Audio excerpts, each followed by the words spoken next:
Headmaster ali ku immigration center Ettake. Ali ku immigration center Ettake. Kakati Mr. Update muno mwe tugenze nga tulwana tuteeka bano kuninga tuteekako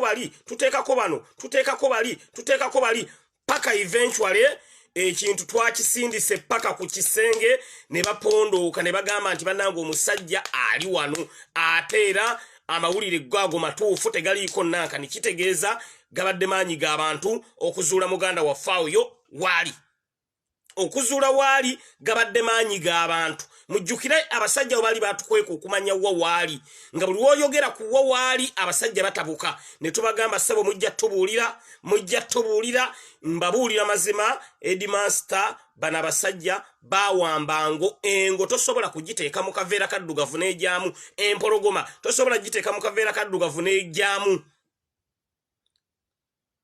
oba kiraba gonya tosobola giteeka mu kaveera kaddugavu n'ejjamu nolwekyo empologoma gye bawamba yabalema okuteeka mu kaveera akaddugavu because tageti yaabwe yali yakumukwata bamuleete Uganda bamukwate bamuhanding over eri security organizes eggwanga Uganda muganda waffe security organizes zitandika okumumeketanga sumbusa of which ekyo twakibasinzizza amaanyi akugoba takukutte tabulwako kyakusuuza ekyo kyo twasibasuuzizza kati kyemulina okumanya olutalo lwe tukyasigaza kwe kulaba tumunudde tutya ku immigration center nga bwe tulwanya olutalo ne tuzuula wali era n'olutalo tusobola okululwana ne tumununula ku immigration center tugenda kukola tutya sharing live video Mr. Update mbabuulire ki kye tugenda okukola. This is a social media revolution.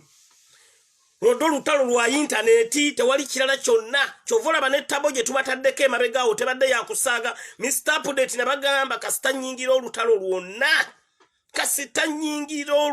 lwonna just expect success kasitolengera nga nduyingidde nze wono wembadde wono mu Amsterdam najja okusaka naye ate 50% kusaka 50% kulwanira lumbuye 50% kusaka mbadde nsaka ate bwe nwanira lumbuye bwensaka bwe nwanira lumbuye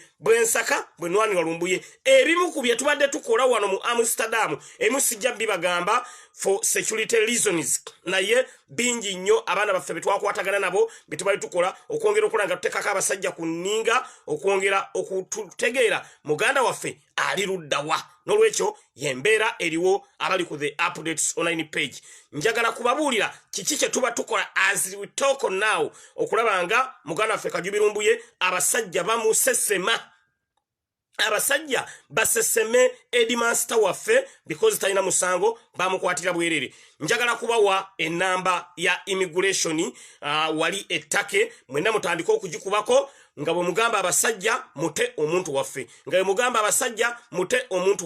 buli omuntu kwegayiridde osobola okukozesa oba nusulu 10 lwoba oteeka ku ssimu yo okuba direct twetaaga muntu waffe nolwekyo enamba ngenda kubeera nga njibasomera eya immigration Ettake era njagala buli omu ofune wogendo jiwandika ngenda jibasomera eya immigration Ettake mubakubire mbagambe bate omuntu waffe unconditionally because talina musango gwonna ekyo kyemulina okubeera nga mutegeera bali ku the updates online page nolwekyo enamba ngenda kujibasomera njagala mwenna bwemma era ready nga munga Mr. Update we are ready ngenamba ntandika okugisoma twetaaga omuganda waffe twetaaga muganda waffe atisi weekend weggwerako ng'ali bweru lero lunaku lwakumeka lero lunaku lwakusatu twetaaga by Sunday ng'amawulire ge tubaleetera tubagamba Jubirumbuye ali free because n'abo abamukipinze awo ku immigration wali aliwo irigale talina musango aliwo irigale tovola tulina obajjukiza bayinza okuba beerabidde nti awo aliwo irigale twagala tubajjukize kyowayi mulina omuntu awo irigale mu mute alina kubeera free talina musango mwamukwatira bwerere kyetwagala okubajjukiza This is a wake up call. Egamba abasajja nti omuntu gwe mulina omumuyina irigale bambi mumute agenda akola emirimu gy'abanna Uganda agenda ateeke ettaffaali ku ggwanga. Nolwekyo bwe mbeera lwedde nga mubulira ng'ennamba ngibasomera at least mubeeko namwe akataffaali ke muteekako akatonotono mukulanga tulwanirira Fred Kajubi Lumbuye. Mungambye Mr. Update we are ready, then kansome ennamba kantandike okubasomera ennamba eya immigration. Tugezeeko ate gulwaki tugezeeko buli kimu tujja kikola buli kimu tukikoze jo mwalabi abana be Boston, thank you so much, mwakoze bulungi nnyo. Mugana nge Jamiru live from Boston, thank you so much, mwakoze omulimu gw'amaanyi nnyo. Kabuye Robert Boston nabalengedde bambi mwebale nnyo mwebalire ddala, mwakoze ekintu kyabadde kyakabi nnyo mwayimiridde in solidarity with our brother Fred Kajubi Lumbuye. Bambi mwebale nnyo mwebale ddala abana be Boston, mwegasse ku UK, mwegasse ku nsi yonna okutwaliza mwegenze ng'evaayo okudimaninga Fred Kajubi Lumbuye. Nolwekyo abana be Boston big up, kasukali katuuse, mwebale nnyo mwebalire ddala. Ennamba ntandika okugisoma etandika ne plus 90 wandika plus 90 asatu mwemu 24 22 0500 ngenda jiddamu mulundi ogwokubiri plus 90 asatu mwemu 24 22 0500 ngenda jiddamu omulundi omulala olw'obukulu bw'ensonga plus 90 31 24 22 0500. Kandabe ani agiwandiise obulungi gye mba mpininga. Senyonjo agiwandiise bulungi nnyo, Senyonjo Silvia agiwandiise bulungi nnyo. Ennamba yeyo eya immigration center wali muganda waffe Fred Kajubi Lumbuye wali twagala bakolamu kye bayita wake up call nti omuntu gwe muyinaawo mumuyina irigale ayina okutambuza emirimu gy'abanna Uganda, ayina okuweereza ensi ye mumute unconditionally. That's why ennamba eyo nsazeewo nkere njibawe mungere teekako nusu oba 10 kuba eteekako nusu 10 utekeka akataffaali ku muganda waffe Fred Kajubi Lumbuye. Banemba buli amazima leero kiri ku Lumbuye nkya kiri ku Mr. Update naye bwe banaakwata Mr. Update ensene ensirika bwe banaakwata munnango omulala ensene ensirika tetulina kusirika. Buli we tusirika muganda waffe bongera kumunyweza, buli we tusirika muganda waffe bongera kumunyweza. Nolwekyo this is a wake up call. Temubavuma nga mukubye essimu, temubakubira mbubi, wabula mubajjukize bujjukiza nti munange mulina omuntu gwe mwateeka bamuyita Fred Kajubi Lumbuye mwamusiba irigale tubadde tusaba mumute. Just kubajjukiza mubajjukize. Nawe asobola okuweereza message giweereze ogambe nti munange tubali mayindinga timulina omuntu awo irigale mumute. Abenga asobola okubeera nga afuluma atandike okola emirimu gy'abanna Uganda n'ensi yonna okutwaliza ewamu. Nolwekyo ne bw'oba owandiise ka message kawandiike bulungi nnyo in a polite way. Twagala tukozese approach ennungi ku kulwanira Fred Kajubi Lumbuye. Wekaba ka message kawandiike in a polite way. Si mu bubi kawandiike mu bulungi obage bannange. This is a reminder, muyina omuntu gomwa incarcerating awo mumuyina irigale mumuteta ina musango bamuvunaana kuberanga awagira enchuka mu ggwanga Uganda. Era ekyasibya Lumbuye kuwagira enchuka mu ggwanga Uganda tewali kirala kyekimuwalanya kyekyamusibya. Nolwekyo mubajjukize nti munnange omuntu muyina irigale ne waba okubya essimu ng'eyiseemu bakubire obage munnange muyina omuntu wafaawo mumuyina irigale. Nolwekyo njagala kumanya baani abagezezzaako okukuba bw'obanga okubye ng'ongamba Mr. Update nze malirizo okuba nze nkedde n'enkuba Mr. Update neeyitamu era abasajja nenjogera nabo ne bagamba okay point noted ne bagamba okay akati era manyina bwe banakuba baga point noted bwe bangambye nze bange point noted ne ngamba yeah that's good tupateekeko embeera tulabenga omuntu waffe bamuta unconditionally. Ennamba ya immigration yeeyo, ennamba ya immigration yeeyo ennamba ya immigration yeeyo. bw'okubanga eringa ekulaga nteriiko weerezaako ka message.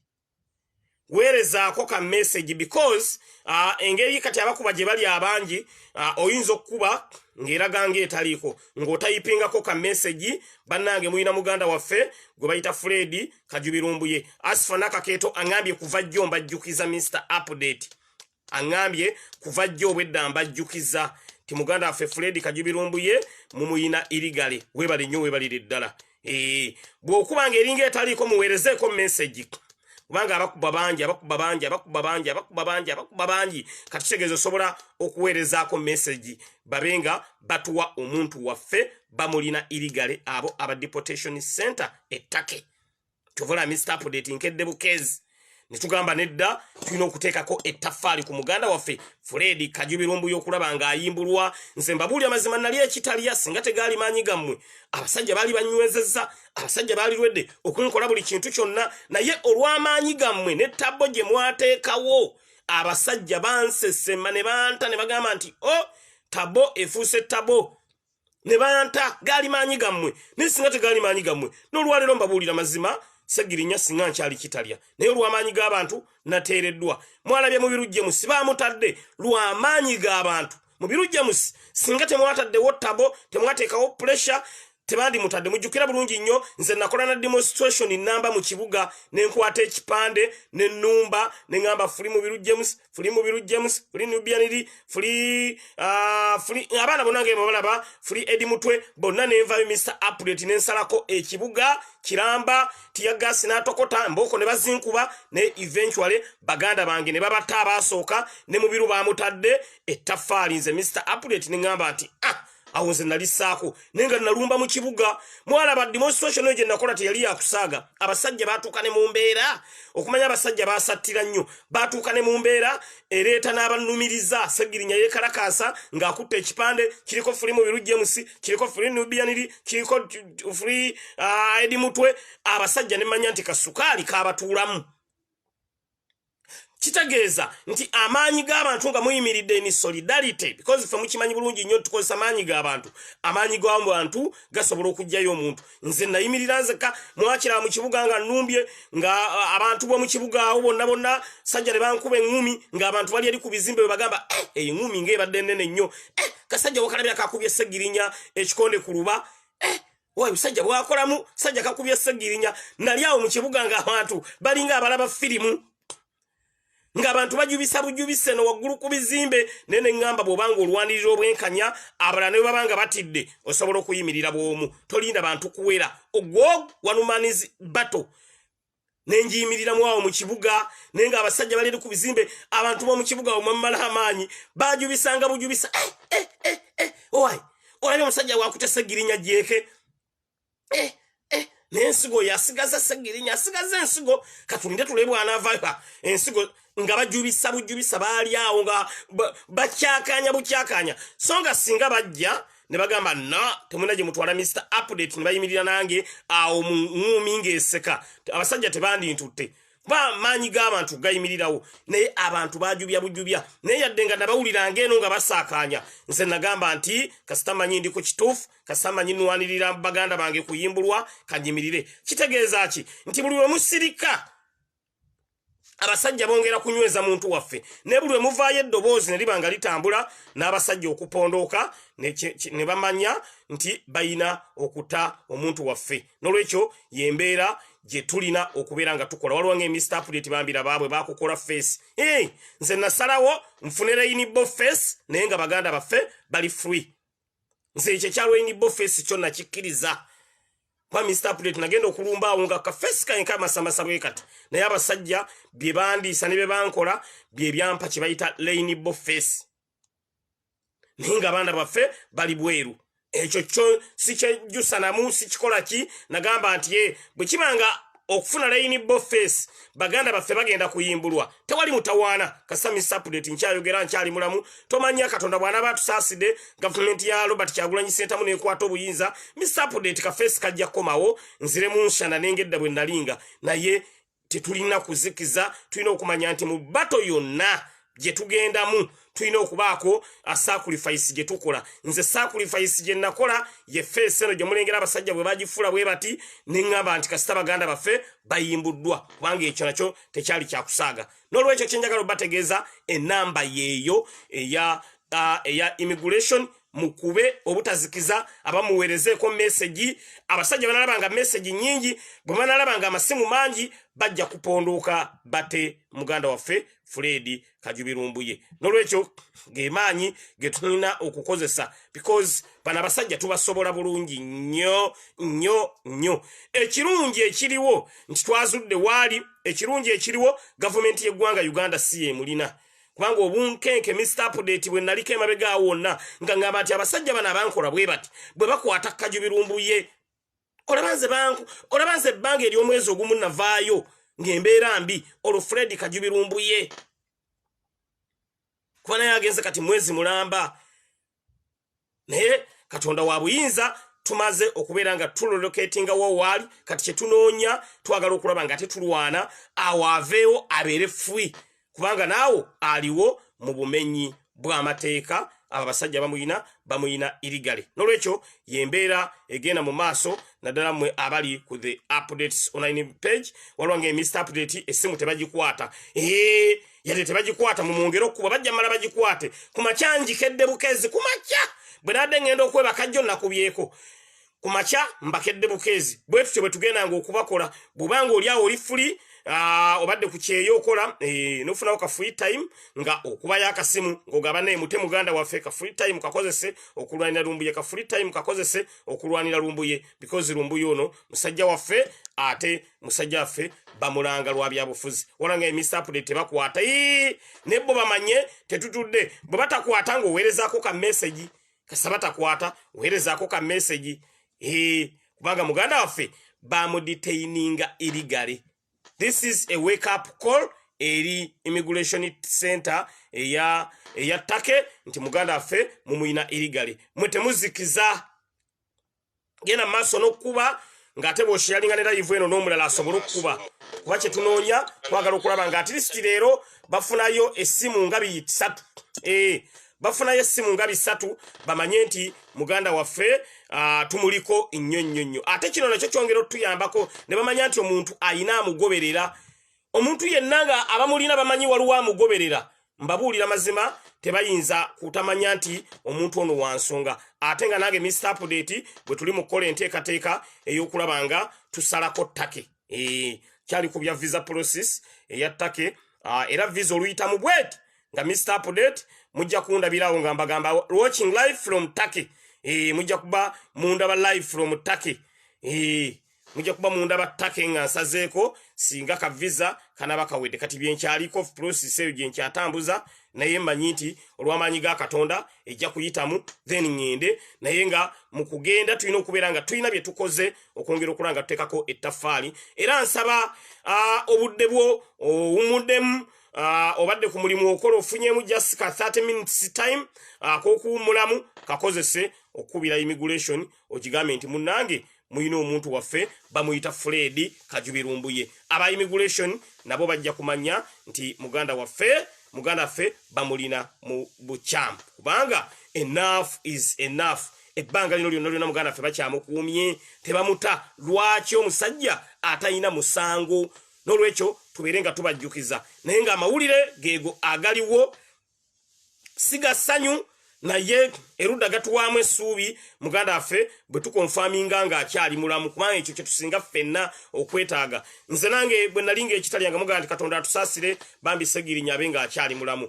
ekintu kubanga okyali mulamu kintu kikulu nnyo ebisigadde byonna tubirwana nga tumanyi nti omuntu gwe tulwanirira akyali mulamu ekyo kyo kyatuwadde amaanyi yensonga lwaki olengera nga ffe ba Mr. Update kati twebaka tubeera kati kuba activities zonna ezisinga kati tuzikolako patire time endala tugimala mu kulwanira muganda ffe Fred Kajubirumbuye patire endala time tugibala mu kulwanira Kajubirumbuye kyovola nange eno mu lobbying zenkola mbagaye ndobinga 50% olumala 50% nga njisa ku Lumbuye 2 in 1 kintu nkitambuliza mu mbeera bwetyo wano wendi atenga muino okukimanya ti wano wendi mu Netherlands nabo nyini message kasitaba agifuna eyalumbu yatini balaba nombaka wa parliament mulamba ngaze ayongedde okukatiriza nti omuntu bamukwatira bwerere mbabulira mazima ettafaayi tulitaddeko mu ngeri emu oba mu ngeri ate ne banna Uganda bali mu kibuga Amsterdam ekya Netherlands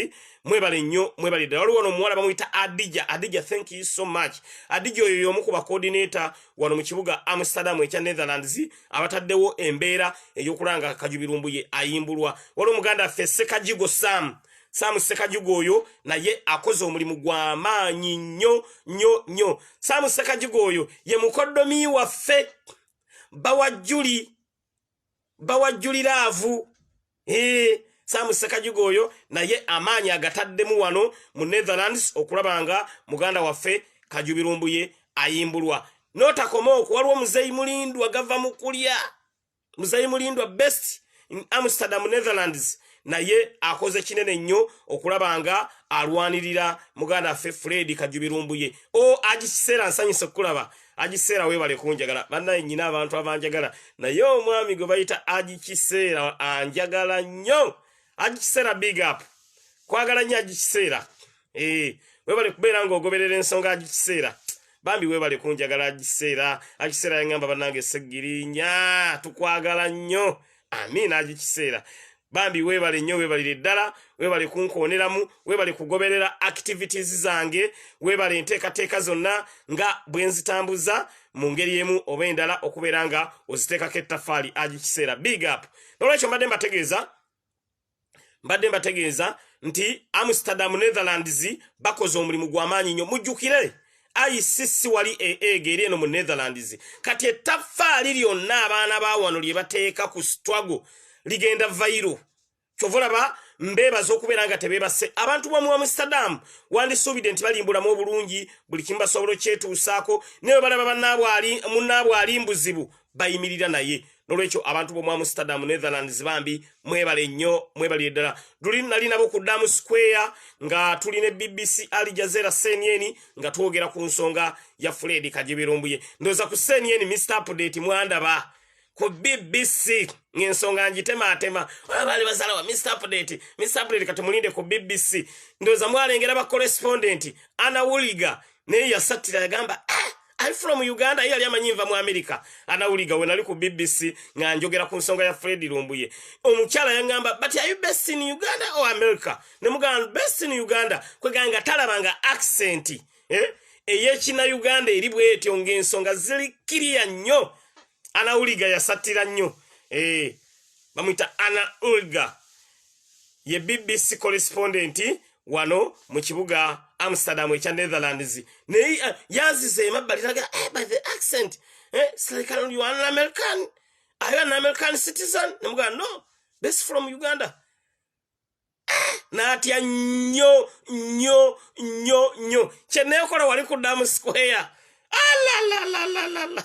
olaba correspondent ng'aba BBC batuuka ne batya nga tebakirabangako kati yali alowooza nyina gundi bbiri nti nyina citizenship bbiri nyina citizenship ya America nyina citizenship ya Uganda yewe yali alowooza waliwo ng'Mr Update twakulabye wano ku CNN Ana Wuliga mbuuza do you have dual citizenship yenga alowooza nyina dual citizenship nyina ya Uganda ne ya America accent yali tagirabangako bwetyo yasooka gira basooka gira ku president waffe Robert Kyagulanyi Ssentamu accent bwetyo accent yazzeeko ya Mr Update era Ana Wuliga mbuuza how is the president of Uganda Bobi Wine namugamba Bobi Wine is fine yeah kweganga kitegeeza mu Uganda Ana Wuliga correspondent wa BBC wano mu Uganda manyiyo abantu aba amanyiyo Mr Update ne president wa Uganda elect Robert Kyagulanyi Ssentamu kyeneekola wali ku BBC kasita ate kuge olaba nekyanga ndi ku mizindalo gino egye Uganda naye gwe tebeza Mr Update nga ndi ku BBC wali nga mmanyi ensi yonna endaba natabuka vocabulary zonna nenzijjayo ne ngamba Hati mulimu abanyuma kati vocabulary kati budde kati wakyaliwo okweguya oba vocabulary tuzijjayo katuzijjayo Chovala interview je nakoza ya BBC ne CNN najikoza seza busungu ne ngamba kati wa vocabulary zivayo kaziveyo baluzungu tulutabu tuluchankala nyaka tuluchankalanye nenzijja zonna nenzijja nandi abewe bateka wembere bagamba Mr. Update nenga kati oba kujjayo vocabulary zonna katuzijjayo tekutweguyachi zonna katuzijjayo kati Mr. Update songa ya Freddy Kajiwirumbuye nganjitema temao baganda bange betwagera nabo bano ba coordinator ba wane Netherlands aba NUP bonna badda wali mabbalire baga kati Mr. Update wabamaze okwogera ate fe tugenda kugamba ki nga bekoona kawo mbalaba nalinga enonga nzija vocabularies nga baganda baffe bekoona keno baga kati Mr. Update zonde ensonga azogedde kati correspondent bwatunuza mbano abaganda baffe ba coordinator ba wano kamera ne baga kiwedde Mr. Update kasazo n'ensonga akoze ki azijjeyo anawuliga yatya nnyo yagamba nze ku nsonga ya Kajiwirumbuye natabuka Mr. Update kyovula ke nayogedde ku BBC nenjogera ku CNN nenjogera ku Al Jazeera ningamba bwe nkoma we Uganda Mr. Update ngenda kubeera wabbula nnyo mu kukola interviews na ddala ez'Oluganda ngenda kuba wabbula nnyo era waliwo abawagizi bange abadde bandaba ku Anikati bambi mu nsonyiwe Mr. Update nabadde ku CNN BBC Al Jazeera bambi abanikati mu nsonyiwe kati ndi mu kwetonda aba live wire namwe netonda ke nabadde ku BBC CNN Al Jazeera bambi mu nsonyiwe aba live wire waliwo program endala yabukedde berako bandijo bajita kasalabekya bambi abakasalabekya mu nsonyiwe kwa mujja kunoonya gate munda batbuge Mr. Update yafunye malala munange si malala neto sobola kubanga wadde ku BBC CNN Al Jazeera anawuliga ajja kunyiga ng'alengera ate ensonga ze ndatemyetemye wano ate nzonoona nolwekyo yensonga ebanne tegagenda kuba malala era munansonyiwa abana abatakyandaba ku programu ezo temuyina okumanya nti Mr. Update ate kati mulala wa muizo gamba musajja leka yafunya malala Mr. Update kabaddeyo mu Europe ate si yabaddeko ku BBC si yaddeko ku CNN si yaddeko ku Al Jazeera tunamusobola mukyansobola naye programu z'Oluganda bambi Anikati nedda Anikati simanya sabula bambi nedda mu nsonyiwe simanya kasalabekya o programu ezo z'Oluganda njagala frontline njagala talkback radio 1 frontline olwo programu awe ndala morning breathe the program ezo kati zenjagala ezo era bwe nkomawo aba morning breathe mu booking bwe nkomawo aba frontline namwe mbetagako copy bwe nkomawo aba talkback radio 1 namwe mbetagako copy ntandi ngenda kola kati mikwano mipya ngenda kola mikwano emipya Mr. Update sikwera galonge Mr. Update ala yali fortress nedda mu nsonyiwe nsazeewo programu ezo Anikati live wire kasalabekya nzirekedde bagundi bani bano bafulu figa babajjo bayisima kalevu nsazeewo nzirekere bayisima fala nze nzitadde bayisima fala beba bazibeerako naye yisima fala aliko Anikati ate ne Mr. Update MP omulonde guni isima fala aliko live wire ate nange Mr.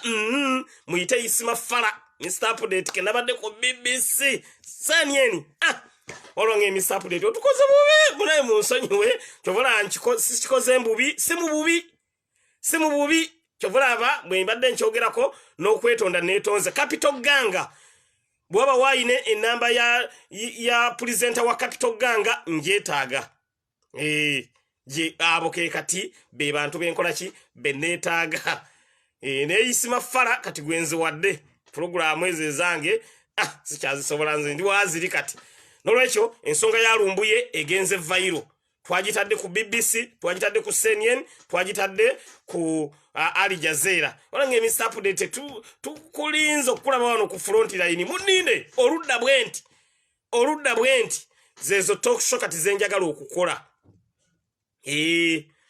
munansonyiwa okubeera ng'ekintu ate kati nkitadde ku leveeyo kansooke nkiteekeko ku leveeyo nja kudda oluvannyuma naye kansooke male baganda baffe ab'Oluganda nsooke mbaleke sooke male okugenda ate okulaba bali baganda baffe aba frontline bandi badde bansubwa nabo badde bansubwa nabo babadde bansuwa mubagana banga balaivuwa ya anikati mubadde nanga akabanga kyekiseera Mr. Update abaleke atagende olala kuno kulinga kuzaalibwa omwana bwazaalibwa ava bakadde bamukuza ne bamulabirira ne bamusomesa ne bamuweerera omwana bwakula naye ne yeetakulira kati Mr. Update atandise okwetakulira naye nga ssebo nange era sinza kwerabira bano be bankuzizza be banjoze ne kati mbatadde si mu bubi era mu bagambe yabaleyo nti si mu bubi nolwekyo yembeera eriwo ya kulwanira Fred Kajubirumbuye nga twagala okulanga message eno egenda viral egenda international olw'ensonga tekyali ku local level eri ku international level ensonga ya Fred Kajubirumbuye nabangi bateredde waawo mwongere okukuba nga temuzikiza twetaaga muganda waffe kubeera free because bamukwatira bwerere n'okutuusa olwaliro abasajja bakyaganya okumuta lwakuba nti amawulire ge tufunawo agatali mabi nti muganda waffe ali ku deportation center Turkey olwange Mr. Update ye oli mutuufu nzirekedde Isima Fala yaba azivera kezo program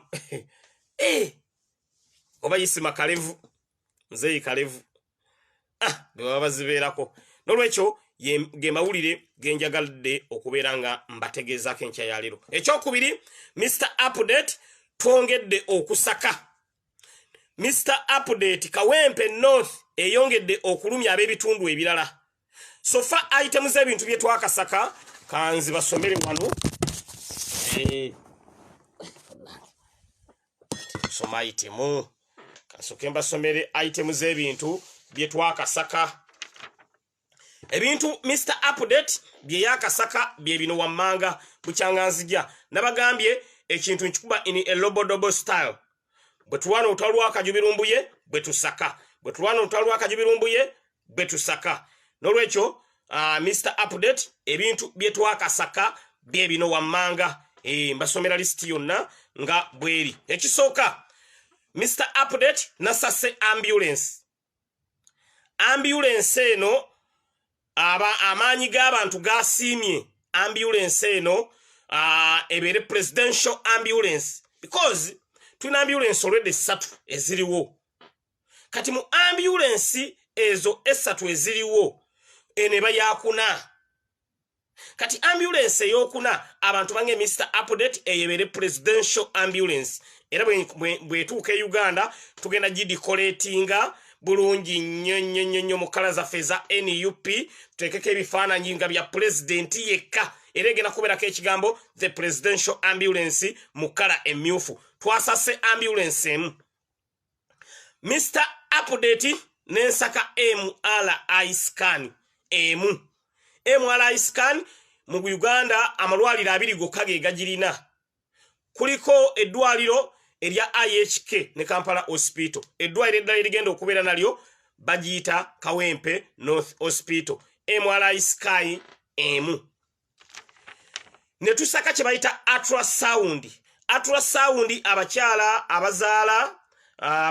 abazaala ultrasound eyo mugyetaaga nnyo naddala abakyala ab'embuto kubanga gye bakuteekako ne bamanya omwana omutima gukuba gutya omwana ali mu mbeera ki omwana azannya bulungi bali mu bameka mu lubuto ultrasound etuyamanako n'okumanya omwana mulenzi oba muwala twafunye ultrasound emu Mr. Update sofa nenfuna emifaliso sofa nyinawo 10 nabagambye nti Kawempe North Hospital erimenti okubeeramu emifaliso 25 kitegeeza emifaliso gino emirala ngenda gigaba mu malwaliro amalala aga gavumenti agali mu mbeera embi abantu baffe gye babadde bagenda ne babonaabona n'amalwaliro agamu aga KCCA ebitanda emifaliso giri 10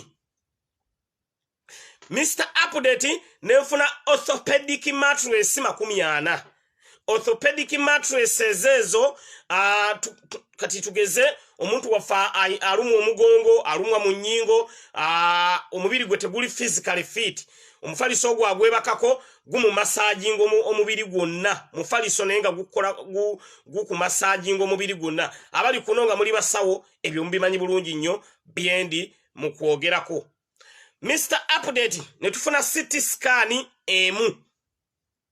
CT scan kati yeyo muntu afunye ebinu obuzibu buli internal. Ofunye accident na yeto fulumiza musayi tokoze eki eyo CT scan nayo Mr. Update tufunye emu era nayo yakongera kuyamba ko bantu bange abeka wempo kubera mu mbere yagaza. Mr. Update netusaka fire brigade emu. Netusaka fire brigade emu.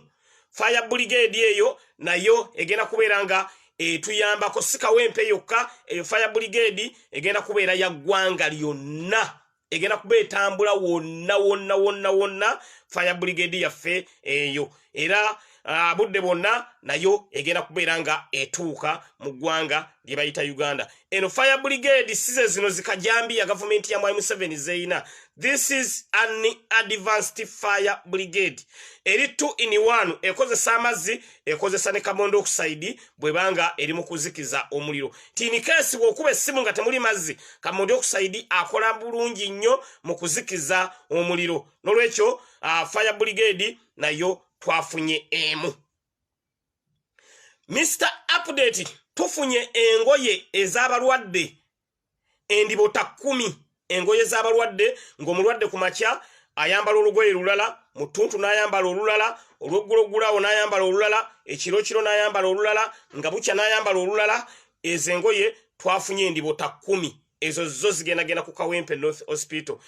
Patient dresses ezo twafunye endibota ziri 10. Ezo nazo zigenda kuberanga zo za specifically ezo za Kawempe North Hospital za abalwadde baffe. Twagala tuzigabanyemu maternity ward ng'eyina zaayo, abaganda baffe aba accident nga bayina zaabwe, baganda baffe buli department egenda kuberanga eyambala kala yayo mu ddwaliro lyaffe erya Kawempe North Hospital. Kati netufuna kye bayita ENT machine.